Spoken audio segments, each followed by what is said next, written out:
أعوذ بالله من الشيطان الرجيم. بسم الله الرحمن الرحيم، والصلاة والسلام على سيدنا محمد وآله الطاهرين. صلوا على محمد وآل محمد. اللهم صل على محمد وآل محمد. Bueno, vamos a ver diferentes tratamientos de la espiritualidad. Seguimos con el tema del autodesarrollo. Clase. ¿Qué número de clase es? 3. Clase número 3. Bueno, antes habíamos visto las diferentes posturas metodológicas, alaikum salam wa rahmatullah, entre los estudiosos musulmanes hacia la espiritualidad. Vamos a ver las maneras en que el Corán y los hadices han tratado el proceso de autodesarrollo y cómo describieron el esfuerzo y la lucha por lograr la vida de la espiritualidad. Recordemos que había 3 formas de encarar este tema del autodesarrollo. El primero era como, a ver si me están siguiendo en las clases o no. ¿Era el filosófico? El primero era filosófico, muy bien. Me están escuchando, alhamdulillah, para mí no vale una noticia. Segundo, Místico. místico o gnóstico. Tercero, ¿El Corán? es incompleto eso. ¿Y la sunna? Corán y Sunna. Y a eso lo habíamos llamado Texto religioso. La escritura. texto religioso o escritura.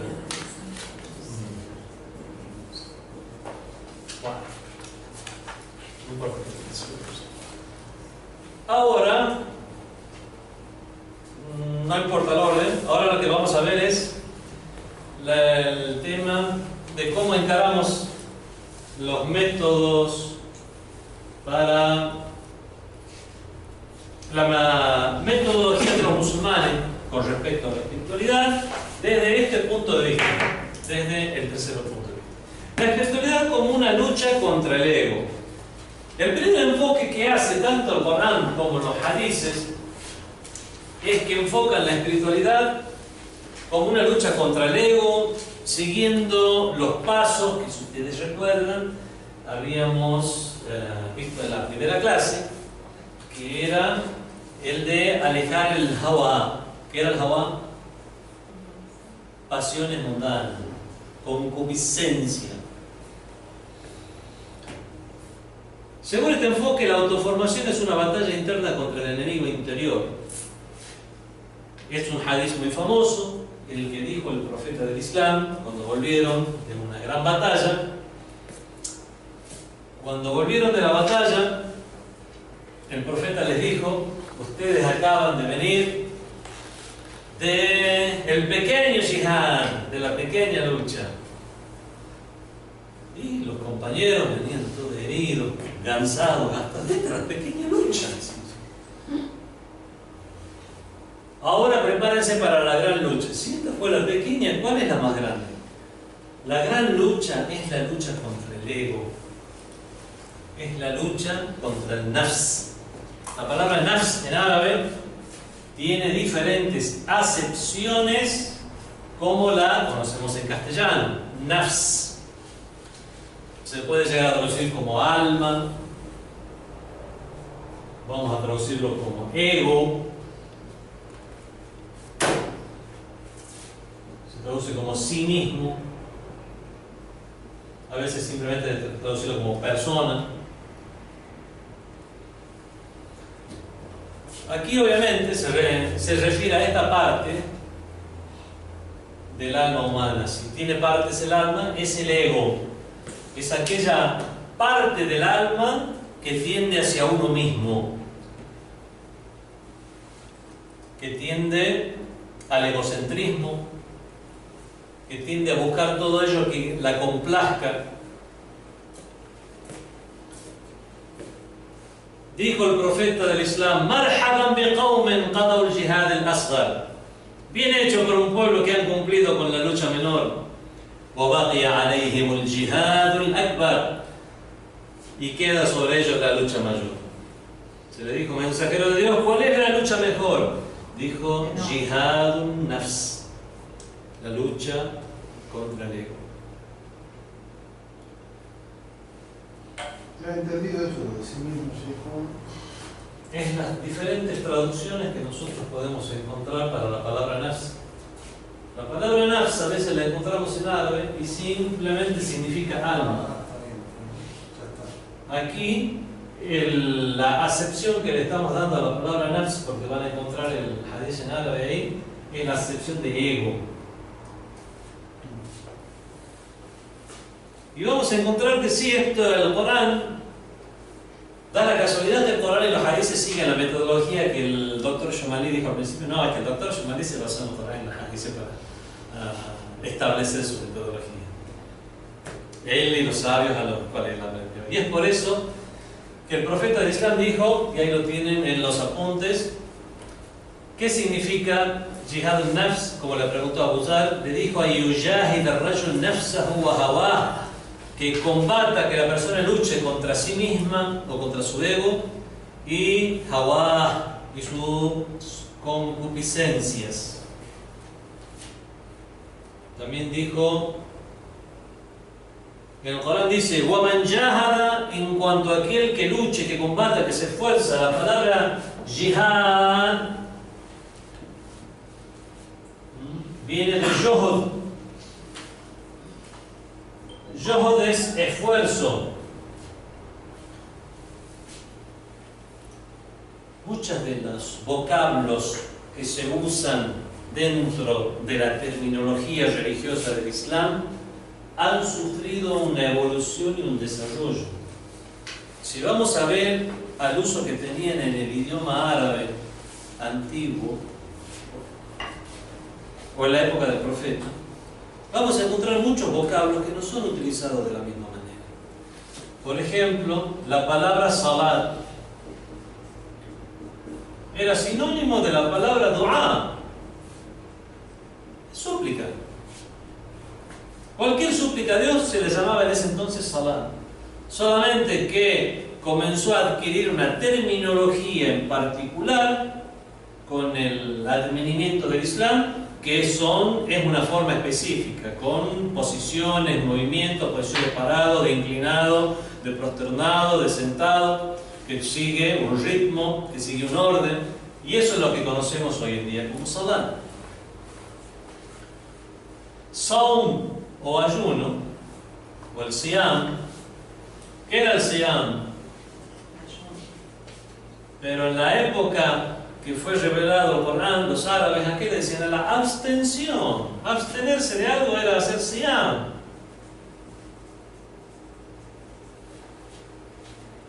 ¿Qué significaba antes la palabra hajj? Significaba visita. Es como si ziara. Era ir a visitar la Kaaba. Voy a hacer la visita. Voy a hacer el hajj. De la misma forma, la palabra jihad no tenía el sentido de lucha sagrada, lucha santa, que, como lo traducen hoy en día muchas veces al castellano, sino que jihad era esfuerzo.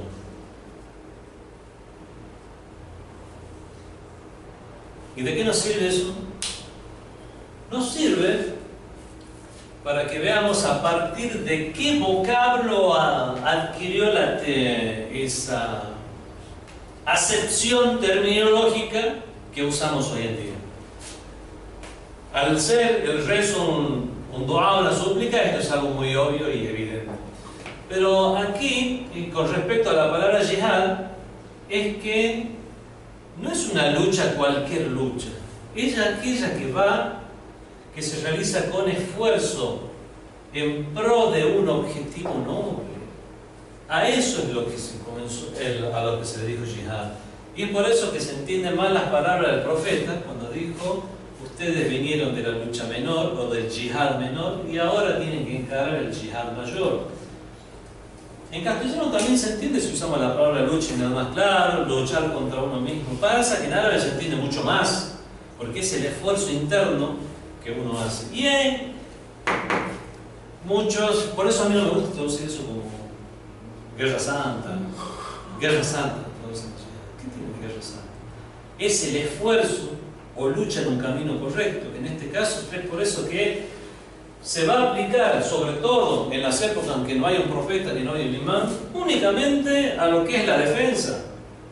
A la defensa de uno mismo, del país, de la comunidad, y nunca como un acto de agresividad, como una agresión. Ahora, esa guerra santa se empezó a traducir así con alguna intencionalidad, decís vos, o ha sido como un error Las dos cosas. terminológico? Las dos cosas. Ya gente con una determinada concepción negativa respecto al Islam y a los musulmanes, traduciendo términos, ya es un suficiente caldo de cultivo como para que adquiera ese aspecto negativo de guerra santa. Pero hoy hay musulmanes que lo usan en ese sentido. Sí. Bueno, Sí. por ejemplo, Hay musulmanes, si vamos a ver todo ese grupo de salvajes, esos Usan. grupos salvajes que están hoy en el Medio Oriente, los de Daesh, los de Al-Qaeda, los de ISIS, los rebeldes moderados que cortan cabezas, es con que esa inciden. acepción. ¿Mm? Con esa acepción, digo. Precisamente con esa acepción. Ha pasado mucho con muchos conceptos que son originalmente islámicos. Han viajado al occidente para después volver al oriente con la acepción que se le ha dado en el occidente. Sí. No solamente pasa con yihad.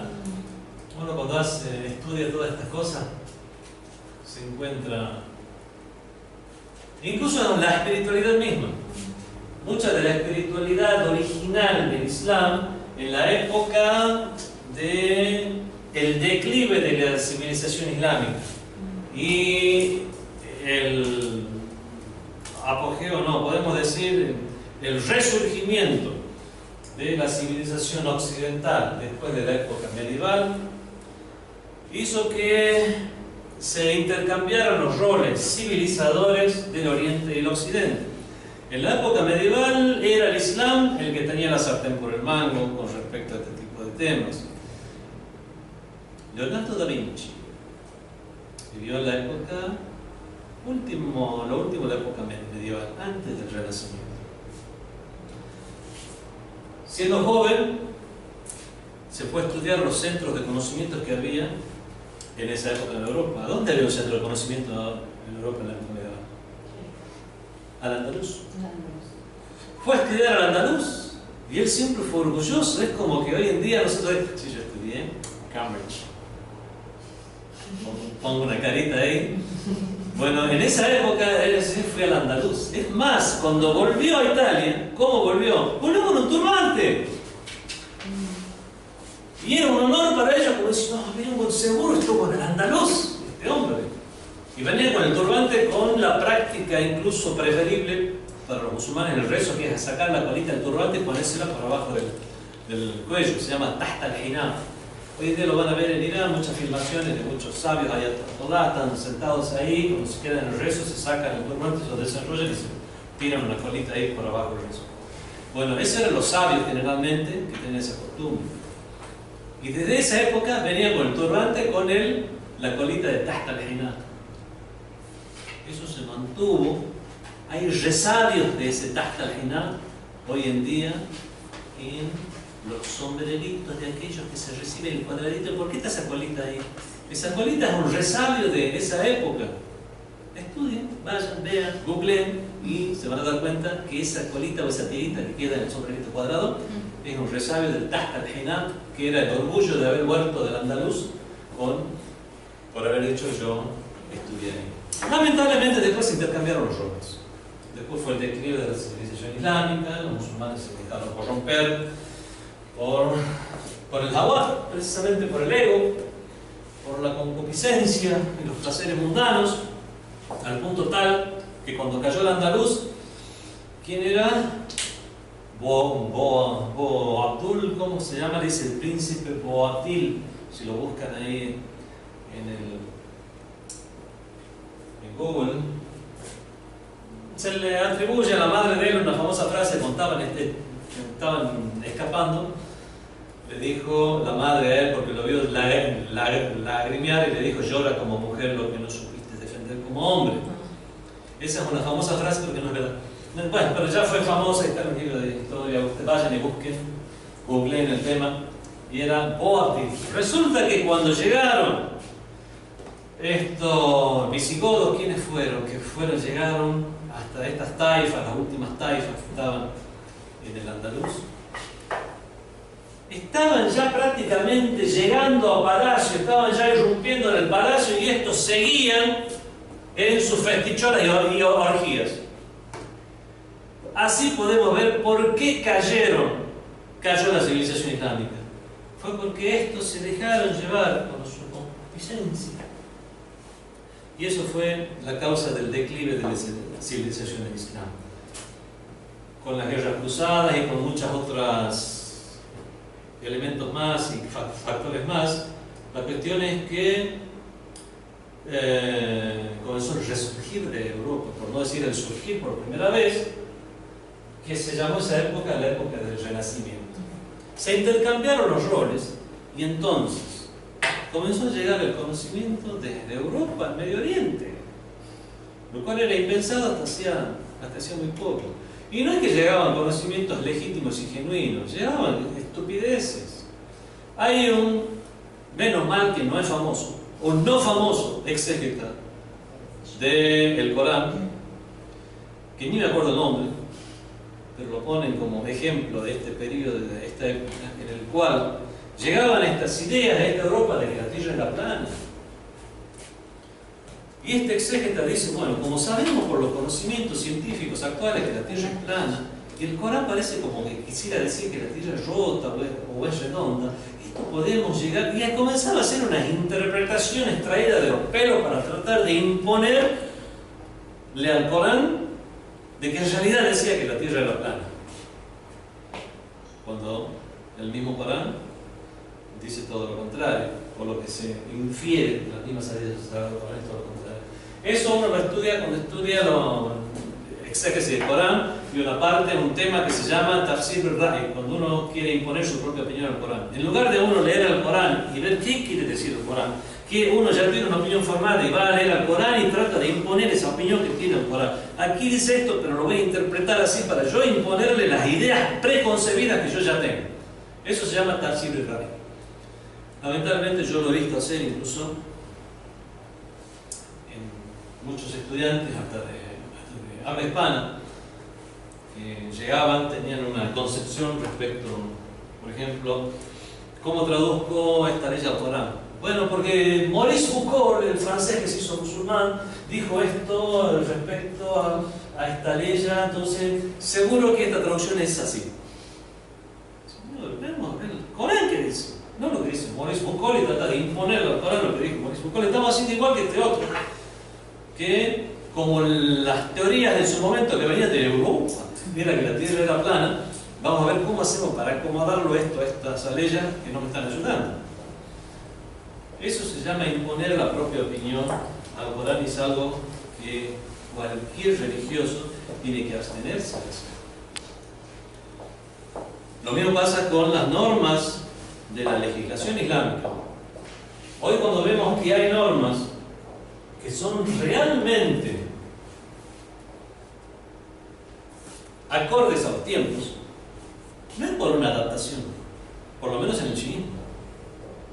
Imposible que lo sea. Si lo fuera de esta manera, por adaptarse a los tiempos, estaría el sabio traicionando al Islam, a los musulmanes, al profeta, a los imames y a Dios mismo. No puede decir, bueno, hoy en día, como está de moda esto de los derechos humanos, vamos entonces estas leyes que parecen muy duras en el Islam, vamos a reinterpretarlas. No, vamos a ver el Corán que dice, las hadices que dicen, y vamos a decir, esto es el Islam. Si le gusta o no le gusta al resto de los mortales, no sé, pero vamos a ver por lo menos qué es lo que realmente dice que es el Islam.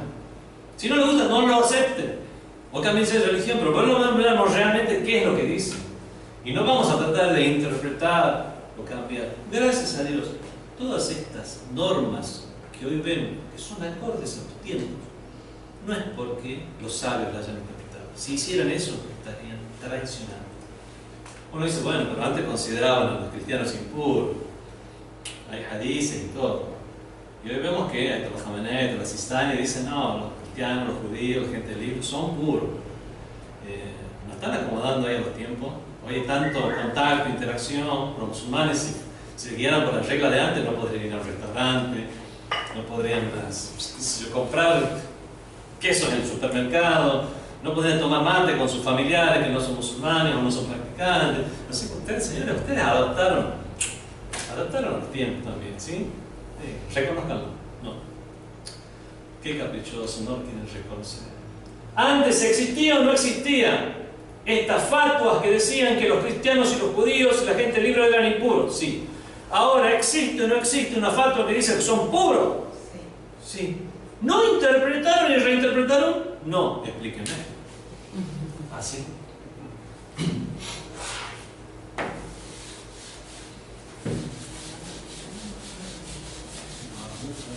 Pero esto no admite respuestas cortas. Así que aguántenme un poquito.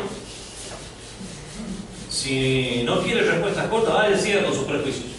Siga con sus prejuicios. Ahora, si quieren saber por qué se dan estos cambios de fatwa, síganme. No lo voy a dejar. Así me ha dicho la gente ahorita. Que era árabe, ¿no? Pero no era musulmán. Estamos hablando hace un rato de la época medieval.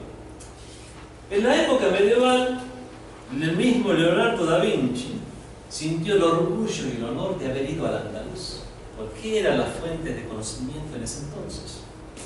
No solo eran fuentes de conocimiento, eran fuentes de civilización y el único lugar civilizado prácticamente que había en toda Europa, y fue la razón por la cual en la gran peste que se dio en Europa, en más o menos esa época, cerca de Leonardo, un poco antes, un poco después, no me acuerdo, se dio una gran peste bubónica que mató a las 2/3 partes de la población europea. Peste bubónica que transmitían las ratas, pero en esa época no sabían bien cómo eran las transmisiones, no sabían lo que era la higiene, no sabían lo que era obviamente la pasteurización, no sabían que había que hervir los alimentos o el agua. La cuestión es que 2/3 partes de la Europa de ese entonces, busquen peste bubónica, época medieval, muertos en Francia, muertos en Londres, muertos en Austria, en Italia, y van a encontrar que el único lugar de toda Europa que se mantuvo a salvo fue esos lugares, la mitad de la península ibérica, precisamente la mitad sur, que es lo que se conocía en ese entonces por el andaluz. ¿Cuál es la razón por la que esa zona de Europa se mantuvo a salvo de la peste bubónica? Fue precisamente por la higiene que tenían los musulmanes. En el andaluz había canales de riego. Los musulmanes se hacían la ablución 5 veces al día. Cada rato encontraban una excusa para hacer el ghusl o baño ritual. Que los días viernes se bañaban. Que resulta que cuando tienen relaciones íntimas se bañaban. Resulta que hoy es el día de tal, el día que fue a llenar la tierra, Dajolá, se bañaban. Resulta que no encontraban cualquier excusa para aplicar las cuestiones de la higiene. Hay que purificar esto 3 veces. No hay agua corriente, entonces hay que vamos 7 veces porque aquí pasó no sé qué animal. Es todas estas normas religiosas más el grado de civilización que tenían los musulmanes hizo que al-Andalus se mantuviera alejado de la peste bubónica, porque la contraparte, que era Francia, Londres, vamos a ver estas imágenes que nos dejan incluso hoy en día un tipo de arte que se llama el grotesco. Busquen grotesco, pongan en Google imágenes grotesco. Van a ser todas imágenes, generalmente dibujos de burlesco o grotesco, de esa época en la cual muestran un Londres con las calles, con aguas servidas en medio de la calle, gente con sombrero de copa, mujeres con grandes volados, qué sé yo, pero todo sucio en medio de la basura. Eso realmente expresa muy bien, todas esas imágenes del grotesco, la cultura de esa época. Trasladémonos un poco más atrás. Bueno, en esa misma época, el rey Luis XV, creo, de Francia. ¿Qué hacía el rey Luis XV de Francia? ¿Cuál era la higiene que tenía el rey Luis XV. Era la siguiente: a la mañana se levantaba, alcanzaba una tacita, ponía los dedos, pasaba un poquitito de agua por este ojo, después otro poquitito de agua por este otro ojo, y ese era su baño anual. ¿Son famosos los perfumes franceses? ¿Por qué son famosos los perfumes franceses? Porque los olores que tenían traían perfume de todas partes. Por eso comenzaron a ser famosos en perfume. Lo mismo en la India, son famosos por los perfumes también, bueno, por las creencias paganas y los idólatras de la India también. La higiene que tenían dejaba bastante que desear. La cuestión es que, bueno, los franceses hasta hoy en día, ¿no? Bueno, son famosos, por lo menos, no vamos a hablar más de un pueblo, pero hasta hoy en día se habla. Bueno, la cuestión es que estamos hablando en la época medieval. Vamos a varios años antes, unos 800 años antes, cuando surgió el Islam. ¿Cuál era la cultura general de los no musulmanes? La cultura general de los musulmanes con respecto a lo que tocaban, se tocaban entre ellos, la comida, iban al baño, hacían todas las purificaciones que hacían los musulmanes, después iban a agarrar el trigo, después iban a agarrar sus quesos que hacían sus recipientes, hacían como los musulmanes. Si no había agua corriente, que sea esto, ellos comían, consumían cerdo, sí, no eran musulmanes, por lo tanto, ¿por qué no van a consumir el cerdo? Tenían cerdo en su casa, tocaban los cerdos, tocaban sus recipientes. Y no había agua corriente. Si no es con agua corriente, ¿cuántas veces? ¿Tenían perros? Sí. ¿Eran musulmanes? No. Por lo tanto, podían tomar los recipientes. ¿Cuántas veces hay que refregar con tierra si todo con perros? Todo ese tipo de cosas. Lo hacían ellos. ¿Y por qué lo van a hacer si no son musulmanes? ¿Para qué van a actuar con esas normas de purificación? E incluso, si a eso le sumamos la higiene consuetudinaria de la época, vamos a ver que era impureza sobre impureza desde el punto de vista islámico. No hablo de higiene incluso, hablo de impureza. Vemos que lamentablemente, señores, ustedes están en contacto con impureza. Alcohol, cerdo y otras cosas más que no siguen las normas de la pureza porque no las tienen directamente. Ustedes, los cristianos, anularon la ley de Moisés. Los apóstoles y los hechos de los apóstoles, se habla ahí que anularon las normas de la jurisprudencia, por lo tanto anularon la ley mosaica. Incluso los judíos tienen normas de pureza, ustedes no. Pero las normas de pureza de los judíos tampoco son iguales que las nuestras. Entonces, señores, no musulmanes, las cosas con las que ustedes tienen contacto, ¿se dañan generalmente así tanto como musulmanes? No, porque no está en su ritual y ya depende de una ética personal. Entonces, como pueblo, no. Entonces, indefectiblemente estaban en contacto con cosas impuras y se impurificaban. Hoy en día, a causa de la proliferación de las normas de higiene, ¿usan agua corriente? Sí. ¿Lavan las cosas normalmente? Ponen abajo de la canilla, abajo del grifo, lavan. Son más, incluso por cuestiones de las épocas también, le echemos las culpas a los colonialismos, al imperialismo, lo que sea. Son más limpios que los musulmanes hoy en día. Entonces, teniendo en cuenta que el común de las personas, antes de comer o después de comer, se lava los recipientes que usan. Antes no había agua en medio del desierto. Le sacaban la costrita un poquito que quedaban y limpiaban y guardaban eso, aunque hubieran consumido cerdo. Bueno, ahora no, hoy en día lavan con agua todo y de detergente. Compre detergente pipipín, que lava mejor que otro, entonces lo llenan de espuma y bueno, lo guardan después. Entonces, no podemos decir que están constantemente en contacto con cosas impuras, sino todo lo contrario. Ahora, antes la norma era, son impuros hasta que se demuestre lo contrario. Ahora la norma es, no. Vamos a considerarlo puro hasta que se demuestre lo contrario, que es que lo vimos, que estuvo el alcohol en ese vaso y que no lo lavaron, y ahí se dice, por favor, lávelo. Pero en general, la norma cambió el tema de la norma, no la norma. Por lo tanto, el Islam no cambió, no hemos adecuado el Islam y cambiado el Islam a gusto y paladar para que esté más acorde a los tiempos. Lo que cambió fue el tema, y es por eso que hoy en día se consideran los cristianos y judíos puros Si podemos ir a sus restaurantes, tomar mate con ellos, ningún problema, a menos que lo veamos que exactamente ahí están con el vaso, alcohol que no lavado. Se come un sanguchito de jamón y... no lo- Acaba de comer un sándwich de jamón, está viendo, después toma el mate, dice tomate, lo está viendo, lo está viendo. que Pero ocurre. Son cosas que ocurren, digo. en son la cosas calle, que ocurren y que ocurren mucho. Claro, pero no cambia la norma en el sentido de que las cosas impuras siguen siendo impuras. Las cosas impuras siguen siendo impuras, pero ellos están menos en contacto con esas cosas, o si están igual de contacto, por lo menos ya de por sí, de manera espontánea, automática, por antonomasia, se da una purificación, por lo menos superficial, voluntaria, pero se da, lo cual torna necesario o suficiente, digamos, torna suficiente la situación para catalogarlos de puros. ¿Podemos decir que cambiamos el Islam? ¿Los sabios cambiaron el Islam? No. Aplicaron la norma según el paso del tiempo y el cambio del tema, aplicaron la norma islámica que tiene que ser. Este mismo sabio estaba antes, aplicaba la norma de antes. Esa versatilidad que tienen las normas del Islam, que se dividen en dos, entre normas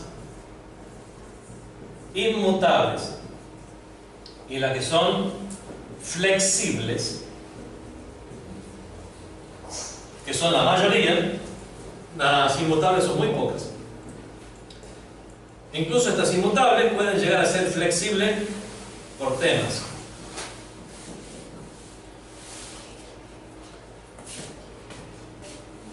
Ejemplo, las normas penales. Tenemos normas civiles, normas penales, normas comerciales, normas devocionales, lo que hace en el aspecto individual. Contra las normas penales hay dos tipos de normas. Están el hudud, que son las normas coránicas inmutables, y están los ta'zirat. ¿Qué son los ta'zirat? Se traduce como correctivos.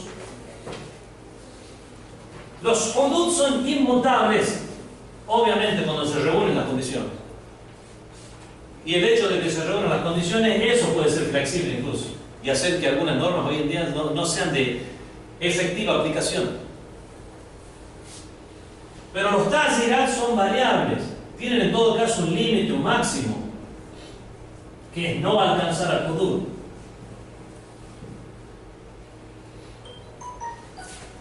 ¿Qué significa ta'zirat? Correctivo.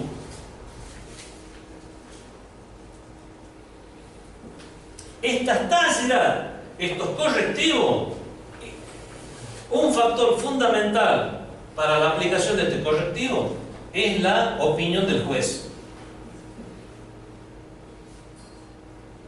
Opinión del juez, o conocimiento del juez, perdón, que va a estar afectado por tiempo, lugar, condiciones socioambientales, muchas más. Y es por eso que vamos a ver que muchas de las normas comunes, como estafas, como, qué sé yo, robos menores que no cumplen las condiciones para ser aplicado el hudud, se aplica a los ta'zirat. Lo vemos que las penas son similares a las que hay en Occidente. Unos cuantos meses de cárcel, tiene que pagar esto, multa. ¿Dónde está el Islam? ¿Dónde ahora? Señor, todo esto puede estar sujeto al arbitrio del juez. En todo caso, lo que tiene es por encima el límite para que no alcancen al hudud tipo de delitos que tengan el mismo tenor. No voy a entrar ahora en detalle porque esto no es tema de jurisprudencia y menos a este nivel. Pero sí lo que estamos viendo es que en el Islam hay normas inmutables como los hudud y hay normas flexibles como los ta'zirat. Esto es un ejemplo que traje de la legislación penal islámica. En la comercial pasa lo mismo, en la, ¿cómo se llama? Sí. En la civil, en las normas devocionales. Y por supuesto, esto en cuanto a normas de la Sharia o la islámica, lo mismo puede pasar, pero con mucha mayor flexibilidad en lo que hace a la ética y la moral. Las consideraciones éticas, sí, ya el factor cultural influye muchísimo. Vemos que la aplicación del genuino Islam dentro de lo que son sus títulos sus limitaciones en cuanto a sus títulos genéricos no varían. Lo que puede llegar a variar son los casos de aplicación. Entonces, un jurista musulmán o incluso un experto en moral islámica, cuando da consejos, cuál tiene que dar, cuál no dar, en cuál hacer hincapié, en cuál hacer un silencio prudente, tiene que ver con el conocimiento de todos estos factores. Pero que el Islam cambie, no. No tenemos concilios y sinodos que vengan a probar una cosa para poner otra, una nueva creencia, una nueva norma, una nueva ley, poner una, sacar otra. A partir de hoy, creemos en la virginidad de la Virgen María. ¿Desde cuándo cree la Iglesia Católica en la virginidad de la Virgen María y su convención inmaculada? Desde Como dogma. Hay un concilio. ¿Desde qué año más o menos? Año 1400 años después de los musulmanes le ganamos en considerar la condición inmaculada de María. Por muchos años antes está en el mismo Sagrado Corán. Inna taharnaki, estafainaki wa taharnaki, y otra vez repite wastafainaki ala nisa al alamin. La palabra estafainaki, te elegimos y te consideramos pura. Está repetido ahí de esta manera, tal que consideramos inmaculada a María dentro del Islam. Cosa que implementaron como dogma después de muchos años. Es más, en ese mismo concilio estaban analizando si la mujer tenía alma o no. Vayan y estudien, no estoy hablando en contra de otra religión, estoy hablando de datos. No hay una contradicción ahí. Si dice que el Islam, considera a la Virgen María virgen y pura. Inmaculada, sí. ¿Y cómo después de toda su descendencia, que son los cristianos, católicos, se lo consideraron impuro por mucho tiempo? Por haber estado en contacto con cosas impuras. Por haber sido ellos mismos, los propios gente común, que los hechos de los apóstoles, no sé quién más, no sé si fueron los apóstoles mismos, no creo. Creo que se atribuyó falsamente a ellos, que anularon la ley mosaica, cuando siendo que el mismo Jesús fue y dijo, no vine a cambiar la ley, sino para hacerla cumplir. Entonces, ¿por qué anularon la ley de Moisés? Y comenzaron a comer chancho, y comenzaron a comer cerdo, y muchas otras normas más. Sí, Jesús dijo, no vine a cambiar la ley. Así que ya no es una contradicción, sino que son los mismos seguidores ahí de el que pasó a llamarse cristianismo, el que fueron los que lamentablemente se alejaron de las normas de Dios.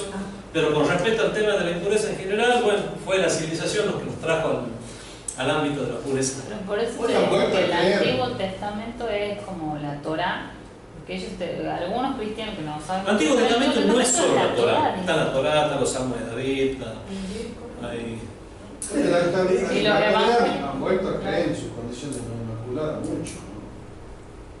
Bueno, lamentablemente los evangelistas, muchas sectas pentecostales le faltan el respeto a María. Claro, vos ves hoy en la actualidad hay programas de televisión, de canales obviamente sionistas. Las sectas pentecostales, yo he visto librillos que repartían ahí en Chile, una especie de cómics, dibujitos, donde por ejemplo atacaban a los musulmanes. Venían dos predicadores a ver a un musulmán en el desierto. Le decían, pero tú no sabes que Alá es el Dios Luna.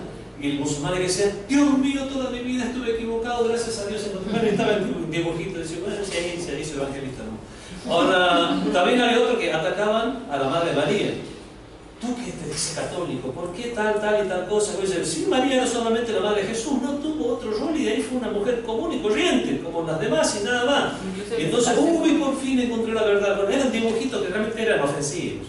Además, hicimos una queja ahí al Ministerio del Culto, que no pueden, para promocionar su religión, estar atacando a otras. Y nada, un poco acepta esa, no sé si llamarlo teoría chuperío, que dicen que supuestamente Jesús tenía hermano. Para nosotros, María fue virgen tanto antes como después. Así que... Porque nunca se casó con José, tampoco que no, es de la familia. En el Islam, no, la figura de José es una figura intrascendente. Claro.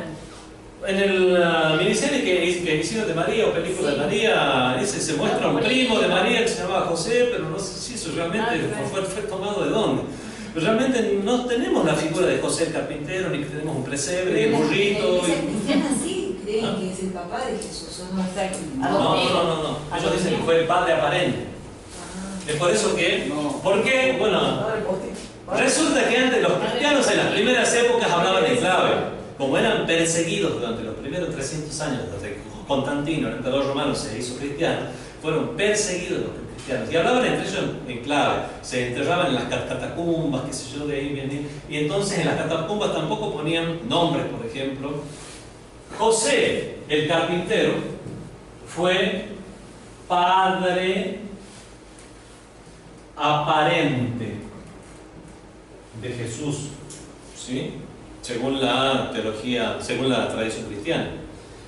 Eso, padre aparente, se decía en latín, pater putativo.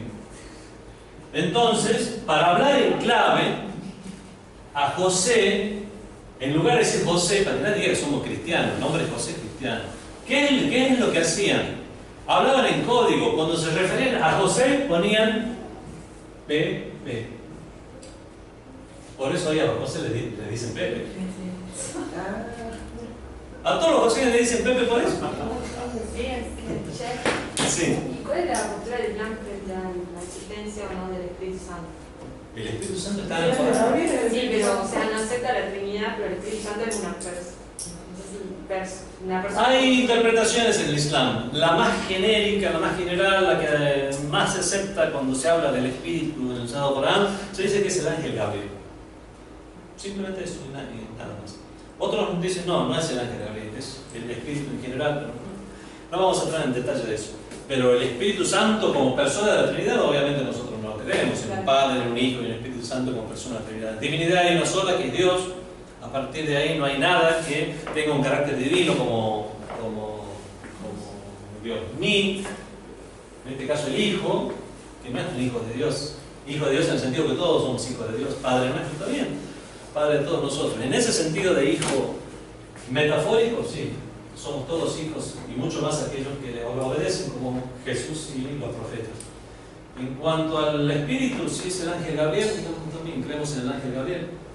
En todo caso como el Espíritu, pero no como figura de ninguna divinidad o parte de ninguna divinidad. Perdón, mi última interrupción. Sí. No, que me quedo con el tema de cuando dividido las leyes, en cuanto a existido en su momento la lapidación, hasta qué época, y después, y también es el hecho de que cortaban las manos a los ladrones, también, no sé cómo decirlo, si un bicho. Aunque me sale del tema de su rete, sí. pero vamos a Claro, porque me quedó pendiente cuando dividido las leyes, esa pregunta de, bueno, ¿qué hay de La mayor parte de estas leyes en el Islam Sí. son leyes para amedrentar y no para su efectiva aplicación. Y eso lo vamos a ver a lo largo de la historia del Islam correcto, no hablando de grupos de locos como el que hay hoy en día. Hubo otros grupos de locos en el pasado, con menos fama y con menos trastorno, porque supongo que tenían menos medios para causar tantos crímenes. Pero hubo otros grupos en el pasado. Sacando de lado todos esos grupúsculos de locos y chiflados, y vamos a hablar del Islam tradicional, el Islam académico, el Islam de los sabios. Este tema siempre fue reconocido como que las normas que son precisamente el podur de las que yo estaba hablando aquí, ¿no? Son normas más que nada para amedrentar y son de muy difícil aplicación, casi imposible aplicación. Si vamos a ver el tema de cortar la mano al ladrón, ¿quién es el ladrón? Aquí bueno, primero que no es cualquier robo, es hurto. Es robar a hurtadillas del otro, que el otro tipo no se dé cuenta. Por lo tanto, no es un asalto, es un hurto. ¿Qué más? Tiene que ser robar algo que supere un gramaje en oro. ¿Qué más? La persona tiene que ser adulta. Tiene que estar cuerda. Bueno, adulto y superar algo de gramaje en oro, bueno, ahí vemos que la caricatura del niño robando manzanas que no van a cortar piedras son... ¿No vieron la película de Aladín? Aladín, cuando viene el niño y quiere robar la piedra, entonces viene el barbudo grande y dice, robaste la manzana, le quiere cortar la mano. No es adulto, no es algo que superó un gramaje en oro. Bueno, tiene que ser cuerdo. ¿Qué más tiene que ser? Un montón de condiciones más. Lo que se robe tiene que estar a resguardo. Si robo algo que estaba ahí a la vista, a la mano, al público, o no era algo que consuetudinariamente, usualmente se sea, ahí va así bien gana, digamos. ¿Qué más? Si estaba a resguardo, el que violó el lugar, la caja fuerte sería aquí, o el lugar en el que estaba el resguardo, tiene que ser el mismo que el que robó. Si no, no se aplica la pena de cortar la mano. Así que con que dos se pongan de acuerdo, Asociación invisible. abro el ropero este que está con llave, me voy a sacarle llevado. Ya está, no se aplica la pena de cortar la mano. Ah, qué fácil, entonces ya no se le dice vamos tranquilo por la vida. No, no se le aplica el hudud, se le aplica el tazinat. 1 mes de cárcel, se da igual que aquí. O no latigazo nada más que se vaya a su casa. Pero no le van a cortar nada. O sea, según las épocas, antes a lo mejor con unos cuantos latigazos simplemente listo, ya está, aprendiste, y bueno, se van a la casa. A lo mejor no está pagando carcelero, manteniéndolo. Con unos latigazos suficiente muchas veces. Según el criterio del juez. Por eso digo, los tazinat, el criterio del juez era importante. Hoy en día juzgan igual que aquí. Meses de cárcel, ese tipo de cosas. ¿Y qué pasa cuando se reúnen todas estas condiciones? Son 26 condiciones. Chao, mano. Chao mano no, chao 4 dedos. En la época del califa al-Ma'mún, resulta que desde la época de Harun al-Rashid es que la civilización islámica llegó a tal apogeo en cuanto a ciencias, no solamente a ciencias, sino también en cuanto a bienestar general, que la gente no encontraba un pobre para darle sacar. Las riquezas que provenían del oriente y del occidente eran tantas que no encontraba un pobre para darle sacar. Y precisamente por eso, a causa de ese bienestar, no se datan robos normales o comunes. Hasta el punto que la gente estaba como en los libros eso de qué hacer con él cuando la persona se le reúnen las 26 condiciones. Resulta que hay una persona que no sé si habrá estado bien aplicado, si se le habrán reunido las condiciones o no, pero ellos dijeron, señores, se le reunió la condición a uno, hay que cortarle la mano. Viene el califa y dice, bueno, está bien, hay que cortarle la mano. ¿Cómo le cortamos la mano? Bueno, pregúntale a los sabios. ¿Usted no sabe cómo se corta la mano? Bueno, hay que llamar a los sabios. Viene, hace una reunión de sabios para analizar de la época del califa al-Ma'mún. Los musulmanes no sabían cómo cortar la mano. ¿Cómo se le corta la mano? Viene él, llamó a los líderes o sabios, representantes de las 4 escuelas sunitas, la shafi'ita, la hanbalita, ¿cuál es? La hanafita y la malikita. Ahí está la hanbalita, malikita. Resulta que viene de shafi'ita y dice, bueno, cortar la mano, se quieta la muñeca, esto es la mano. Viene otro, no me acuerdo cuál es, y dicen, bueno, mano es. A todo el miembro esto se le dice mano, a todo el miembro superior se le dice mano en el Islam, así que para estar de acuerdo más o menos con lo que dice el Islam en el Corán, y lavaos las manos, ¿hasta dónde? Hasta los codos, no en la dirección, sino para limitar hasta dónde hay que lavar el wudu. Y bueno, siguiendo el Corán, yo digo que hay que cortar el codo. Y viene el malikita y dice, hay que estar seguro de que aplicamos la ley de Dios. A todo el miembro superior se le dice, lo vamos a cortar del hombro. Con eso estamos seguros que hemos cumplido con la ley de Dios. Viene el imam Ali ibn Musa al-Rida, el octavo de los imames del chiismo. El imam Ali, que nosotros visitamos en Irán. Y le preguntan, dice, eso es una metáfora en el idioma árabe, en el castellano también la tenemos. Uy, me corté el dedo, ¿a dónde se cayó? No, que me corté así el dedo, me hice un corte en el dedo. Bueno, decí que te he hecho un corte en el dedo. Bueno, hablamos así en castellano, me corté el dedo, pero si me hago un corte. Bueno, en árabe también existe esa metáfora, ese uso. Es un corte en la mano. ¿Y qué tipo de corte es? Es cortar la falange 4. Hay que dejar el pulgar y la palma. Y viene el califa y dice, tiene que darnos una prueba. Te digo, los hadices son los hadices transmitidos por mí, por mi padre, y dicen, esto no nos sirve porque esto es como escuela. Te voy a tener una prueba del Corán. ¿Cuál? Esa ley que dice, Innal masajida lillah. Masajid es lugar de sujud. Masjid significa mezquita, pero también significa lugar para hacer suyud. O lugar para hacer suyud o lugar de suyud. Estos son lugares de suyud: frente, palma de mano, rodilla, punta de los pies.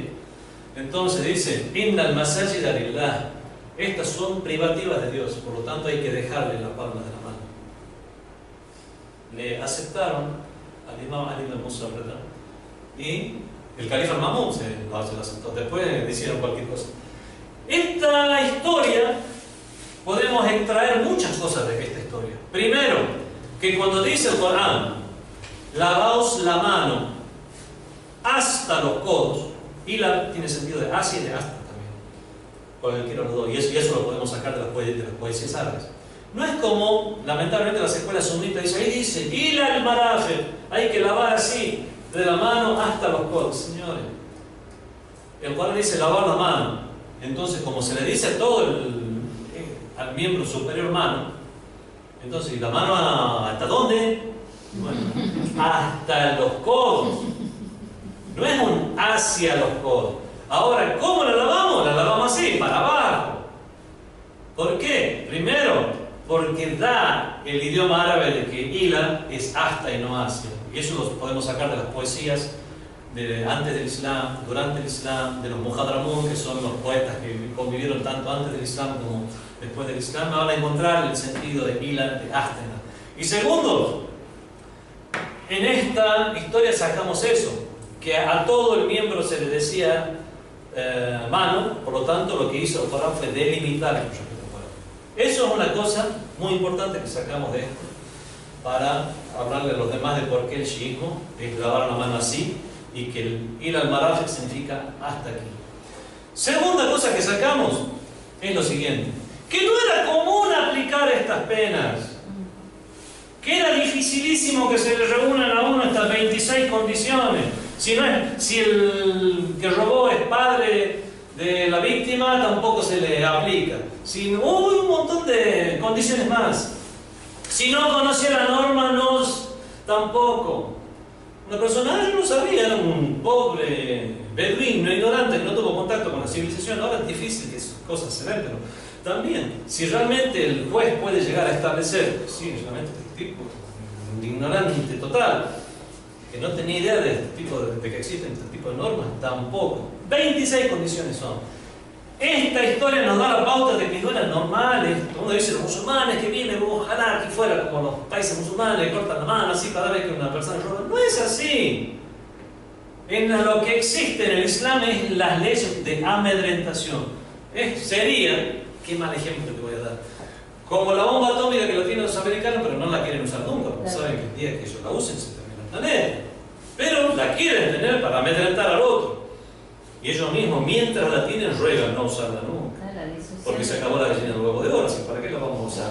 Pero no la vamos a dejar tener porque el otro la tiene. Pero sí ruegan no funciona usarla la nunca. amedrentación. ¿Cómo? Sí funciona en Medio Oriente la amedrentación, porque de hecho los niveles de seguridad, estamos hablando de seguridad. No sé qué es primero, el huevo o la gallina, porque no es solo la amedrentación. A lo mejor la amedrentación en una sociedad corrupta pueda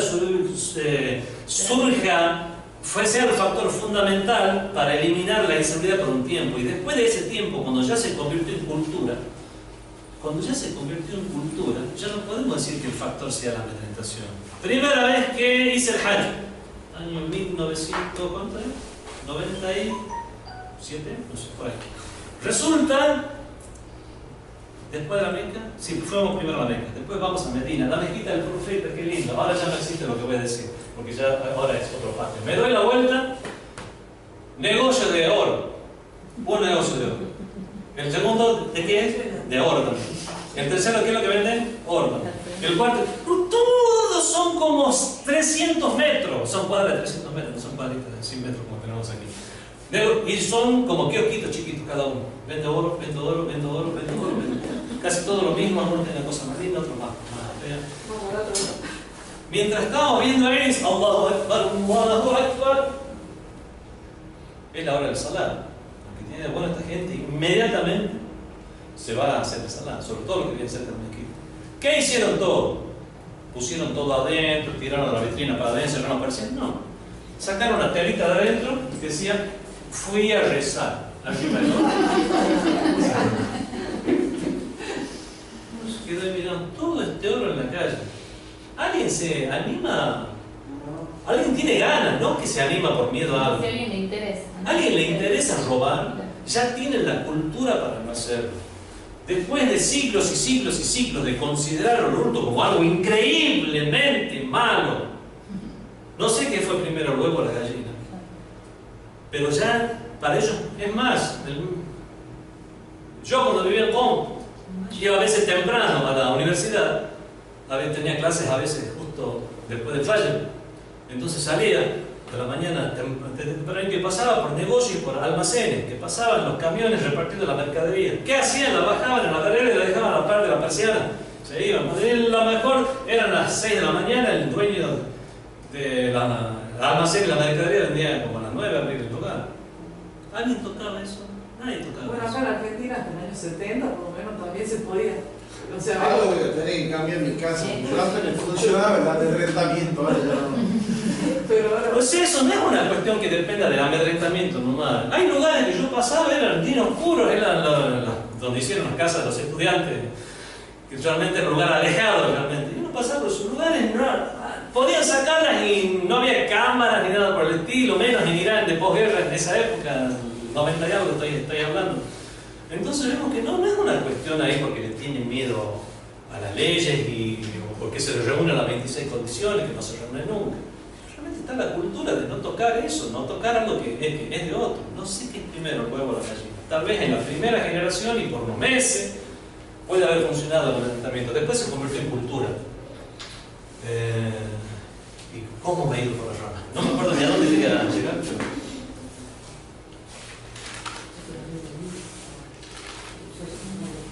Dice el Sagrado Corán: "Man kana yarju liqa'a Allah, fa inna ajal Allah la'at wa huwa as-sami'ul 'alim." Quien anhele la comparecencia ante Dios sepa que el plazo fijado por Dios vendrá ciertamente, porque Dios es omnioyente, es sapientísimo. ¿Qué es lo que quiere decir esta ley?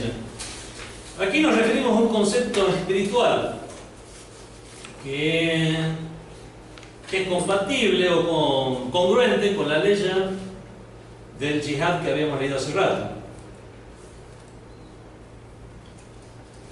que habla del yihad en provecho propio, o sea, el yihad del nafs, el yihad contra el propio ego, que también es un concepto espiritual. Por supuesto que con esto no queremos sugerir que este versículo no incluye el yihad militante, sino decir que también incluye el yihad espiritual. No vamos tampoco a irnos para el otro extremo y decir yihad significa únicamente yihad interno, porque hay gente que lo ha dicho, ¿no? No, usted está confundido, yihad en el árabe no significa lucha, así significa únicamente esforzarse internamente. No, también significa el yihad, ir a luchar. El mujahid es el que lucha en el camino de Dios. Lo que estamos diciendo es que el otro aspecto es el más importante, el otro aspecto es el fundamental en la vida del musulmán. No negar que tenga también esa acepción y ese uso. Otra salida del Corán que se refieren a esto es وَجَاهِدُ فِي اللَّهِ حَقَّ جِهَادِ, esforzaos denodadamente por la causa de Dios, por la cual os eligieron. وَالَّذِينَ جَاهَدُوا فِينَا لَنَهْدِيَنَّهُمْ سُبُلَنَا, a quienes se esfuercen por nosotros hemos de guiarle por nuestro camino. No se refiere a que Dios va a guiar únicamente al que luche con una espada o hoy en día con fusil en el camino de Dios. Se refiere a quien se esfuerce en el camino de Dios. El que haga su esfuerzo, no vamos a desmerecer su esfuerzo. Eso es lo que quiere decir esta ley. O sea, son usos de la palabra yihad en el Sagrado Corán. Recordemos que estábamos viendo cómo toma la espiritualidad, cómo encara la espiritualidad el Corán y el Hadith. Estamos analizando la palabra yihad como referida al yihad interior, con la lucha contra el ego, porque ya nos hemos perdido con todo esto. De todos los desafíos que debemos enfrentar en esta lucha, al final no es tan difícil. Dios la guiará y hará que sea más fácil para aquellos que sinceramente lo deseen. Dios ayudará a aquel que se esfuerza en este camino.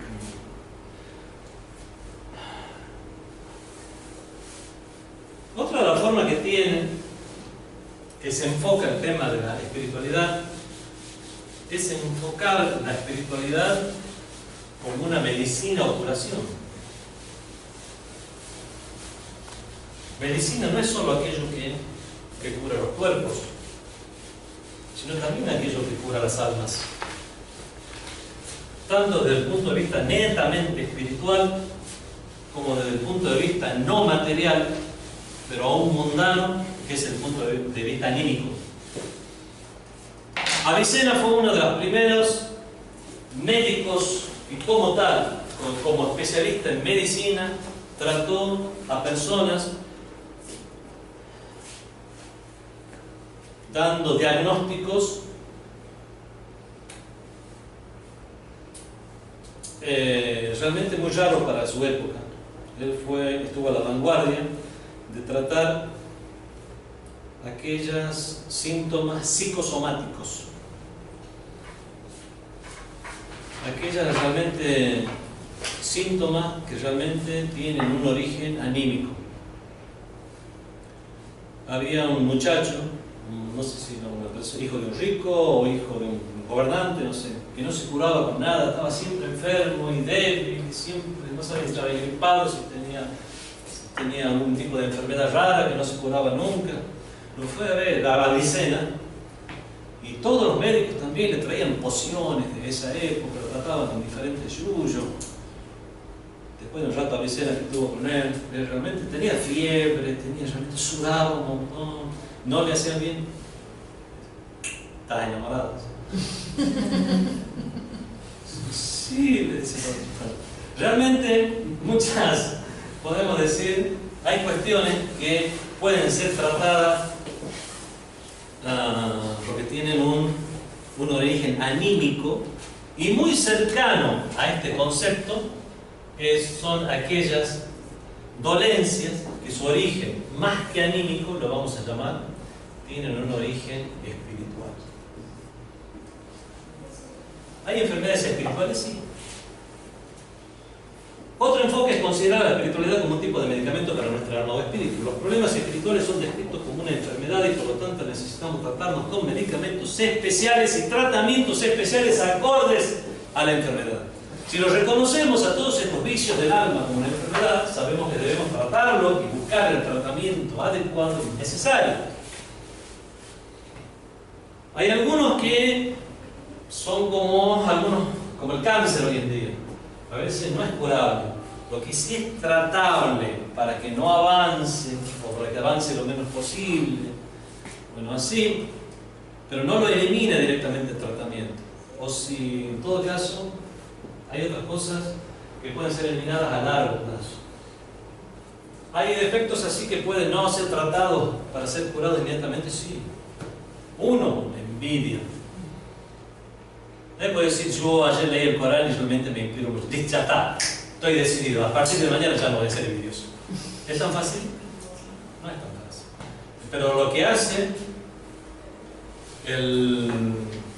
este tipo de mensaje que nos da en el Corán, que nos dan los hadices, los tratamientos que nos indica el profeta del Islam, son tratamientos que vemos que son efectivos en un área como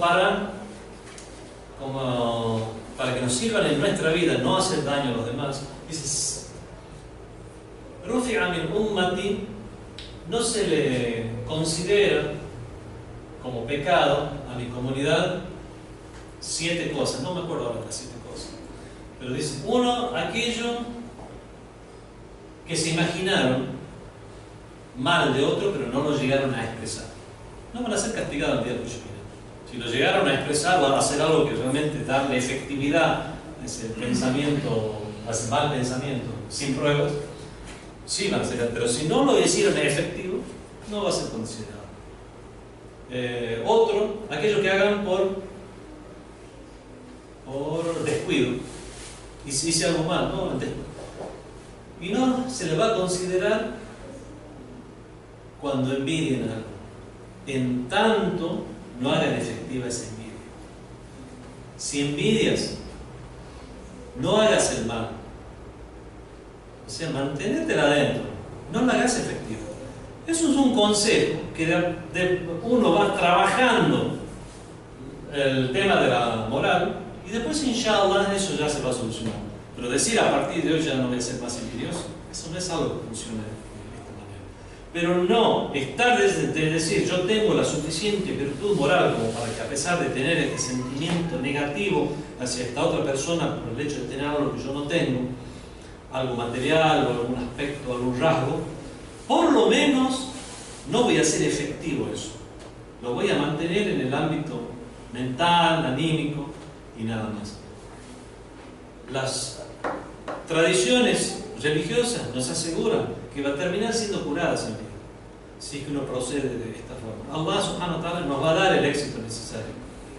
Esa es una prueba también de parte de Allah. Por lo tanto, una de las formas de empezar el tratamiento, por no decir la cura, es no hacer efectivo en un daño. Dice el Sagrado Corán, bueno, a leyes que se refieren a esto, fi qulubihim maradun, en sus corazones hay enfermedad, sus corazones están enfermos. Fazadahumullahu marada, y Allah les agrava su enfermedad. Cuando tiene ese tipo de enfermedad, ¿de qué enfermedad está hablando Allah? Y usa la palabra enfermedad, marad. Son enfermedades del alma. Sus corazones están enfermos y Dios les incrementa esa enfermedad realmente, por mal tipo, por mal dicho, ¿no?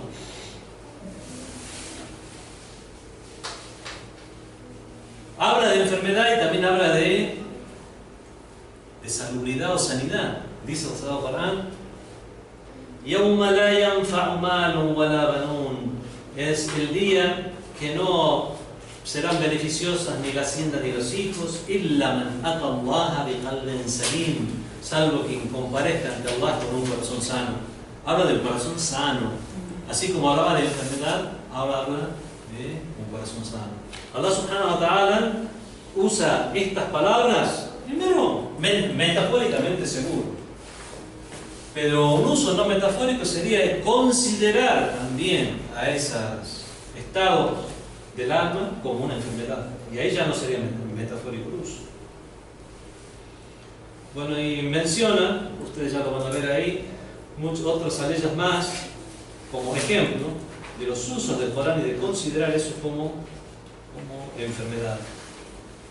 Al considerar las enfermedades, después también trata lo que son los medicamentos. Las personas piadosas son aquellas que se levantan y recitan el Corán por la noche y se entristecen mediante él y tratan de tomar del Corán el remedio para su enfermedad. Eso es un hadith del profeta. Y también que el mismo Corán dice وَشِفَاءٌ لِمَا فِي الصُّدُورِ, y en él hay curación para lo que encierran los pechos. Y los mismos dua también están. ¿En qué dua se habla de algo del remedio, de la súplica y eso? El dua Kumeir. Ya man ismuhu dawa'un, o tú aquel cuyo nombre es remedio, wa dhikruhu shifa, y cuyo recuerdo es curación. El imam al-Baqir, alayhi salam, el quinto de los imames, le dijo a Jabir ibn Yazid al-Ju'fi, uno de sus más excelentes compañeros: wa'lam, y debes saber, annahu la ilma katalab as-salama, que no hay conocimiento como aquel que es la búsqueda de la salud, de estar sano. Wala salama ka salamatil qalb, y no hay salud como la salud del corazón. Busquen la salud, uno de los mejores conocimientos que pueden llegar a tener. Pero no hay mejor salud que la salud del corazón, y no se refiere al órgano, sino que se refiere a la espiritualidad.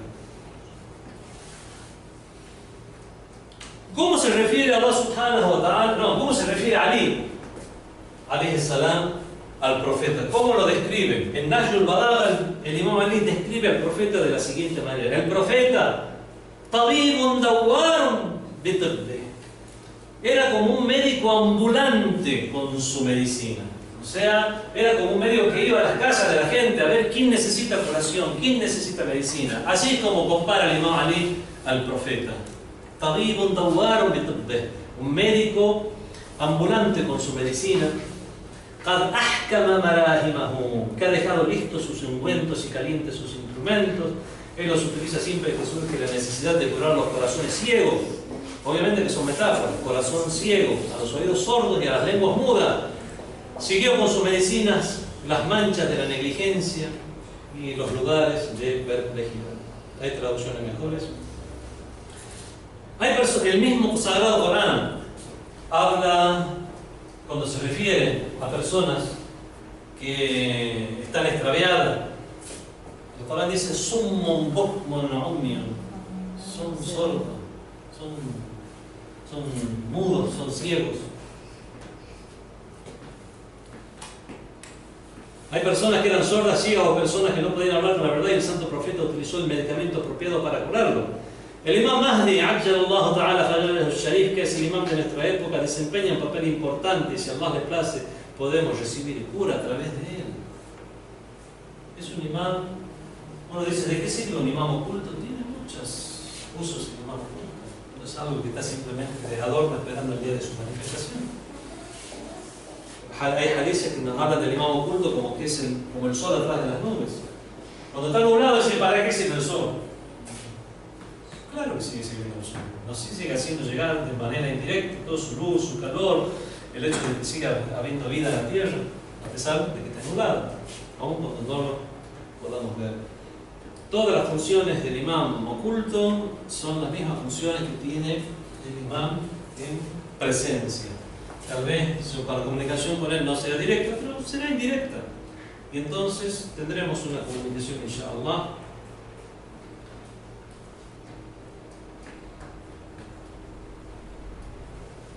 ¿Qué más tenemos aquí? ¿Es la hora de la cena? Faltan 9 minutos. 10 minutos. ¿Tenés tiempo 9 de minutos y 10 espiritualidad como un viaje? segundos. Si lo podemos terminar. 32 milésimas. Eso con el Doble reloj respiro. de verano, el sistema de compras.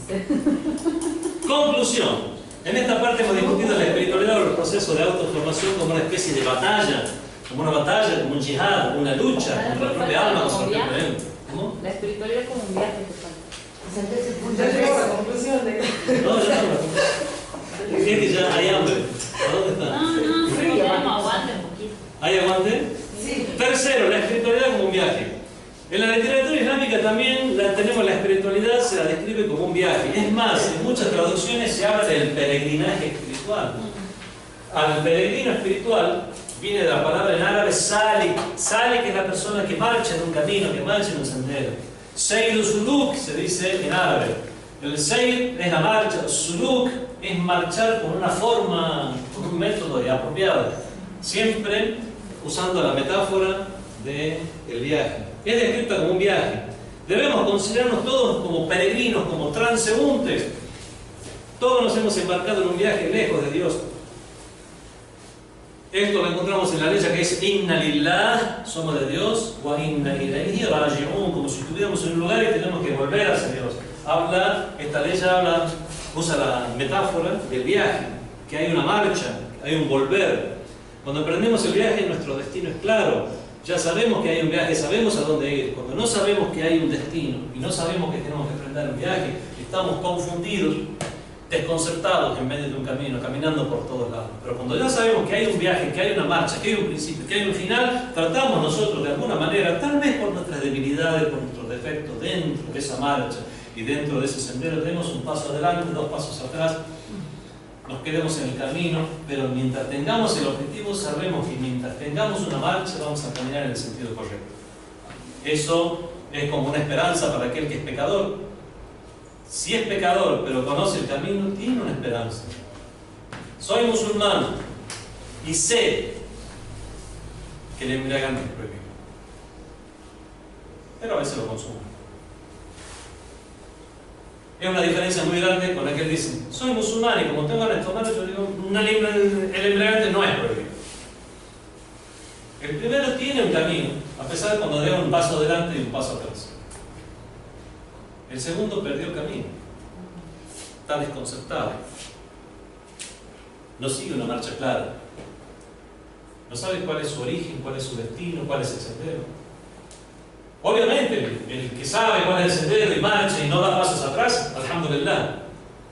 Pero también aquel que, aunque da algún paso atrás, si conoce el sendero, tiene su esperanza. Y a lo mejor, aunque no llegue, tendrá la esperanza de la shafa'a o de la intercesión. Dice: bueno, estabas en el camino, te vamos a ayudar un poquito. Pero aquel que directamente se salió del camino, que no hizo ningún esfuerzo, ese es el que no va a recibir ninguna intercesión. Oh humano, te esfuerzas.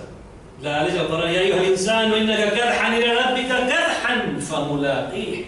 Oh humano, por cierto, que te esfuerzas afanosamente en comparecer a tu Señor, dirigirte a Él, famulaqih, ya le encontrarás. Sigue haciendo metáforas de un viaje. Subhanaka ma adyaqut turqu. Glorificado sea, que estrechos son los caminos, ala man lam takun dalila, para aquel para quien tú no eres el guía. Wa ma awdah al-haq, qué clara es la verdad, inda man hadaytahu sabila, y para aquel a quien has guiado su camino. Sigue haciendo la metáfora en lo que es el camino. Ahora sí, la conclusión. Hemos discutido la espiritualidad, el proceso de autoformación como una especie de batalla, medicina y viaje. De estas tres formas, en el Corán y en los hadices, se nos ha planteado este camino de la espiritualidad. Allah está alentándonos y guiándonos al evidenciarnos muchas analogías. Él nos está mostrando que siempre hay esperanza de llegar a Él y nos atrae de muchas maneras. Usa estos diferentes métodos para que nosotros comprendamos que existe una forma, un camino, un tratamiento para llegar a la espiritualidad y que debemos esforzarnos y estar en la lucha, como dije en el ejemplo del camino, tal vez a veces con un paso atrás, uno adelante, dos atrás y volver adelante. Bien, pero mientras estemos en el camino, inshallah, tratemos y mantengamos el esfuerzo para poder marchar. Tratemos, aunque no lo logremos a veces, de no dar pasos atrás, pero por sobre todo de mantener claro el objetivo para no estar desconcertado. Sallallahu alaihi wa sallam. اللهم صل على محمد وآل محمد.